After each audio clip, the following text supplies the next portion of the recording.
주변을 한번 둘러보세요. 직장에서, 헬스장에서, 혹은 각자 자기 할 일에 바빠 보이는 동네 카페에서도 좋습니다. 통계적으로 볼 때 그들 중 점점 더 많은 수가 평생 결혼하지 않을 것입니다. 그들이 누군가를 만나지 못해서도 아니고, 사회성이 떨어져서도 아니며, 성격에 결함이 있어서도 아닙니다. 단지 그들이 결정을 내렸기 때문입니다. 그들의 이 조용한 결정은 인류가 수천 년 동안 우리에게 팔아온 가장 오래된 환상, 즉 오래오래 행복하게 살았습니다라는 동화 같은 꿈을 조금씩 무너뜨리고 있습니다. 사실 과거의 결혼은 낭만이 아니었습니다. 그것은 생존이었고 계약이었으며 시스템이었습니다. 세상이 험난하고 혼자서는 살아남기 힘들었던 시절, 안전과 부, 그리고 자녀를 얻기 위해 구축해야만 했던 인생의 필수적인 인프라였습니다. 하지만 지금 우리는 이전에 본 적 없는 거대한 심리적 변화를 목격하고 있습니다. 과거에는 특정 나이가 지나도록 혼자인 것은 실패이자 비극이며 무언가 결함이 있다는 꼬리표였습니다. 하지만 오늘날의 비혼은 일종의 권력이자 선택으로 여겨지기 시작했습니다. 누군가는 단순히 결혼을 미루는 것이 아니라 의도적으로 거부하고 있습니다. 전통보다는 독립을, 구속보다는 자유를, 그리고 복잡한 관계보다는 평온함을 선택하는 것입니다. 무엇이 우리를 이렇게 만들었을까요? 데이팅 앱 때문일까요? 경제적 부담 때문일까요? 아니면 부모님의 처절한 이혼 과정을 지켜보며 얻은 트라우마 때문일까요? 혹은 그보다 더 깊은 본능적인 이유가 있을까요? 어떤 이들에게 결혼은 사랑의 완성이 아니라 나를 가두는 함정처럼 느껴집니다.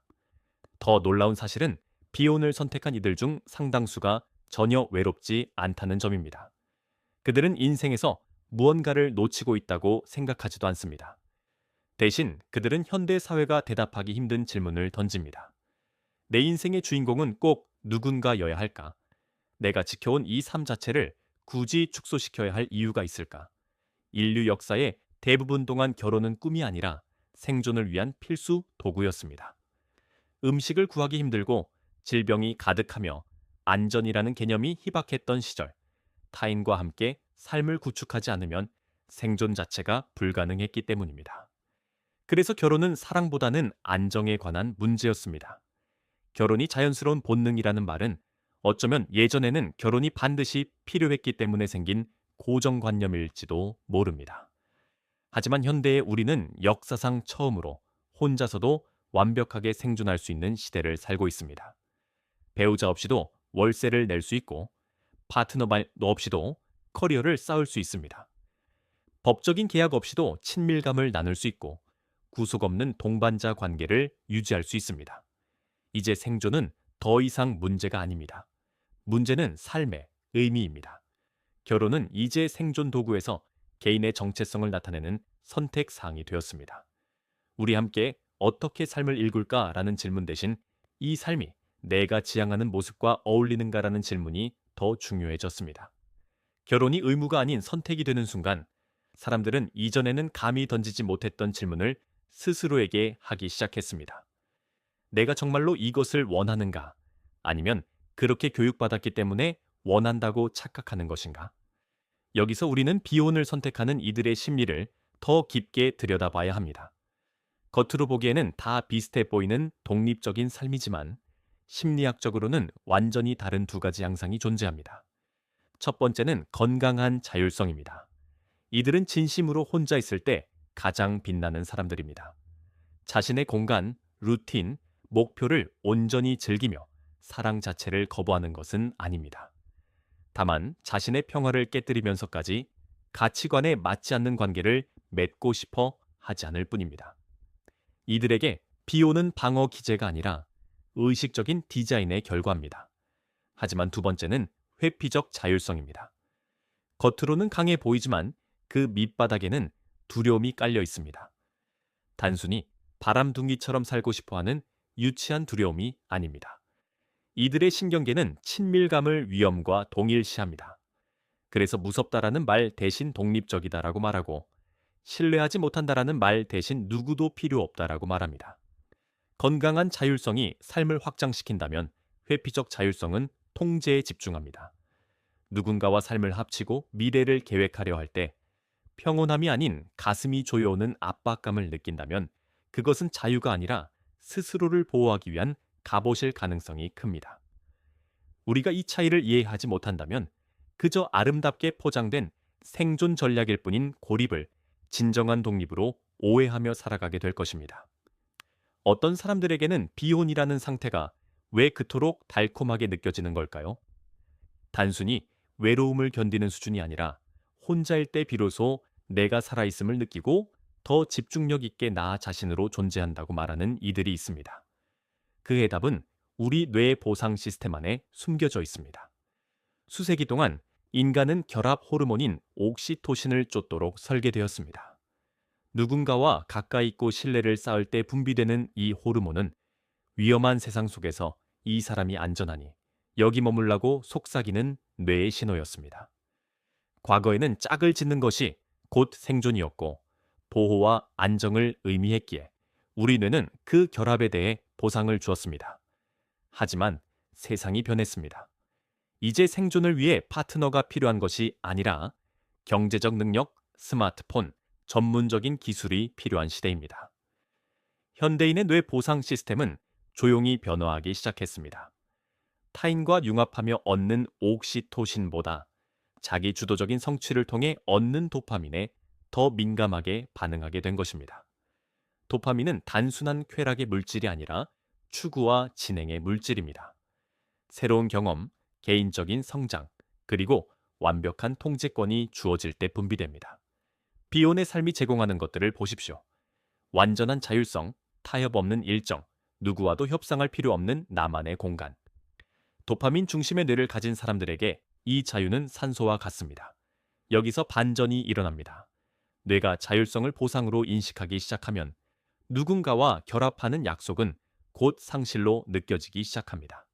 사랑이 나빠서가 아닙니다. 그들의 신경계가 자유를 곧 안전이라고 학습했기 때문입니다. 그래서 어떤 이들에게 비혼은 관계 맺기의 실패가 아니라 독립과 성장이라는 가치와 맺은 새로운 형태의 깊은 유대입니다. 이제 아무도 입 밖으로 내지 않는 진짜 이유를 이야기해 볼까요? 많은 밀레니얼과 Z세대에게 비혼은 단순한 자유의 문제가 아니라 사실 두려움의 문제이기도 합니다. 아무도 가르쳐 준 적 없지만 어린 시절 뇌에 깊이 각인된 그 두려운 말입니다. 1980년대 후반에서 2000년대 초반 사이에 성장했다면 우리는 심리학자들이 말하는 이혼 세대일 확률이 높습니다. 우리는 이혼을 단순히 뉴스로 접한 것이 아니라 그 여파 속에서 살았습니다. 사랑이 법정 서류로 변하는 것을 보았고 침묵하던 원망이 고함 섞인 싸움으로 번지는 과정을 목격했습니다. 영혼을 약속했던 어른들이 순식간에 원수처럼 행동하는 것을 보며 가장 안전해야 할 집이라는 공간이 흔들리는 것을 경험했습니다. 이런 경험은 정서적인 상처를 남길 뿐만 아니라 신경계를 재프로그래밍합니다. 심리학에서는 이를 대리 트라우마라고 부릅니다. 타인의 고통을 지켜보는 것만으로도 내 뇌는 내게도 똑같은 결과가 닥칠 것이라고 예측하게 됩니다. 아무도 직접 말해주지 않았지만 뇌는 메시지를 흡수했습니다. 결혼은 안전이 아니라 위험이라는 메시지를 말입니다. 이 연관성이 뇌의 회로로 굳어지면 성인이 되어 사랑을 갈구하면서도 정작 관계가 영구적인 약속을 향해 갈 때 몸이 먼저 긴장하게 됩니다. 정말 멋진 사람을 만났음에도 불구하고 어느 순간 차가운 계산을 시작하거나 목소리가 속삭입니다. 다른 사람에게 내 인생 전체를 걸지 마. 그 관계가 끝날 때 너는 완전히 파괴될 거야 라고 말이죠. 결혼에 대한 깊은 공포를 뜻하는 가모포비아는 단순히 겁이 많은 것이 아닙니다. 그것은 생존 전략입니다. 부모의 삶에서 폭발해버린 폭탄을 본 기억이 있다면 비혼을 선택하는 것은 외로운 결말이 아니라 똑똑하고 안전한 선택처럼 느껴지게 됩니다. 어떤 이들은 사랑을 믿지 않아서가 아니라 사랑이 무엇으로 변질될 수 있는지 이미 보았기에 결혼을 거부하는 것입니다. 사회는 이런 사람들을 정서적으로 미성숙하다거나 이기적이라고 비난하곤 합니다.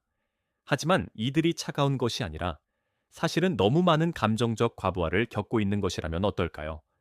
회피형 애착 유형을 가진 사람들은 사랑을 느끼지 못해서 피하는 것이 아닙니다. 그들의 신경계가 친밀감을 홍수처럼 밀려오는 위협으로 인식하기 때문입니다. 이들은 적당한 거리에서의 교감이나 깊은 대화는 즐길 수 있습니다. 하지만 관계가 삶이 되려는 순간 마음보다 몸이 먼저 반응합니다. 가슴이 답답해지고 잠을 설쳐가며 갑자기 뒤로 물러나고 싶은 강한 충동을 느낍니다. 이것은 상대방을 가지고 노는 게임이 아닙니다. 가까워짐이 무의식적인 경보 장치를 울리는 것입니다. 위험, 의존, 통제권 상실, 그리고 미래에 닥칠 고통 때문입니다. 어린 시절의 기억과 뇌과학적 요인을 잠시 내려놓고 이제 우리가 매일 마주하는 현대의 전쟁터인 스마트폰 속 세상을 들여다봅시다. 사랑을 간절히 원하는 사람들조차 오늘날의 연애는 낭만이 아니라 마치 쇼핑처럼 느껴진다고 고백합니다. 데이팅 앱은 단순히 만남의 방식을 바꾼 것이 아니라 우리가 사람을 생각하는 방식 자체를 송두리째 바꿔놓았습니다.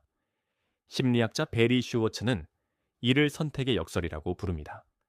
선택지가 많아질수록 우리는 더 만족하는 것이 아니라 오히려 더 불만족스러워집니다.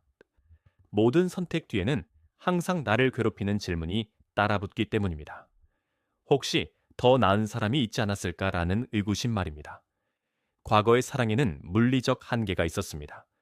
학교, 직장, 이웃 등 좁은 세상 안에서 몇 안 되는 선택지 중 한 사람을 선택하고 그 사람과 함께 삶을 일구어 나갔습니다. 하지만 이제 우리 주머니 속에는 수만 명의 선택지가 들어있고 우리의 뇌는 마치 카지노의 도박꾼처럼 반응합니다. 스와이프하고 매칭될 때마다 터져나오는 미세한 도파민에 중독되는 것이죠. 앱은 우리를 최고의 조건을 찾는 극대화주의자로 만듭니다. 연결을 찾는 대신 이 사람이 내 인생에 가장 이득이 되는 거래인지 끊임없이 평가합니다. 선택지가 무한하다고 느껴지는 순간 상대의 작은 단점은 다른 사람을 찾아 떠나야 할 충분한 명분이 됩니다. 결국 비혼을 유지하는 많은 이들은 사랑을 거부하는 것이 아니라 완벽한 짝이라는 함정에 빠져 있는 것일지도 모릅니다. 수학적으로 가장 완벽한 최저값을 찾느라 에너지를 소진하고 1%의 부족함을 채워줄 누군가가 다음 스와이프 한 번에 나타날 것이라고 믿으며 현실적인 행복을 놓치고 있는 셈입니다.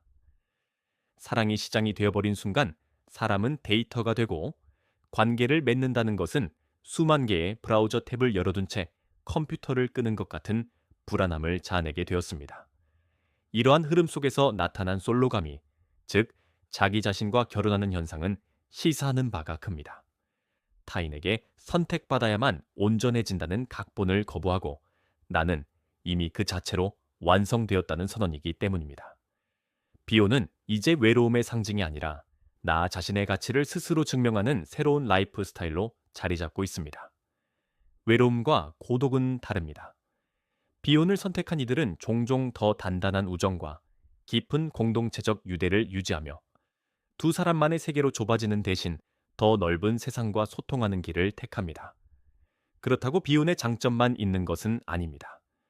너무 오랜 시간 독립적인 삶을 고수하다 보면 친밀감이라는 근육이 퇴화할 위험이 있습니다. 내 평화를 방해하는 그 어떤 침입도 허용하지 않으려다 보면 자유는 어느새 고집스러운 경직성으로 변질됩니다. 갈등을 견디고 관계의 균열을 수선하는 능력이 무뎌지는 것이죠. 진짜 중요한 질문은 당신이 비혼인가 기혼인가가 아닙니다. 당신이 선택한 그 고독이 성장을 위한 밑거름인가 아니면 상처로부터 도망치기 위한 화려한 감옥인가 하는 점입니다. 결국 비혼은 옳고 그름의 문제가 아닙니다. 중요한 것은 왜인가라는 질문에 대한 답입니다. 사랑이 다가올 때 평온함을 느끼나요? 아니면 압박감을 느끼나요? 당신은 자유를 지키고 있나요? 아니면 상처를 숨기고 있나요? 만약 정말 안전하고 결이 맞는 사람이 나타나도 거부할 것인가요? 명확한 확신이 있다면 그것은 선택이지만 공포가 앞선다면 그것은 트라우마일 수 있습니다. 미래의 사랑은 단 하나의 정답으로 정의되지 않을 것입니다. 우리의 목표는 관습을 따르는 것이 아니라 내 신경계가 안도할 수 있는 삶을 스스로 구축하는 것입니다. 타인의 시선에 당신의 귀한 인생을 끼워 맞추지 마세요. 당신의 결정이 두려움이 아닌 용기에서 비롯된 것이라면 그 길 끝에는 온전한 자유가 기다리고 있을 것입니다. 당신의 삶이 결핍이 아닌 충만함으로 채워지기를 응원합니다.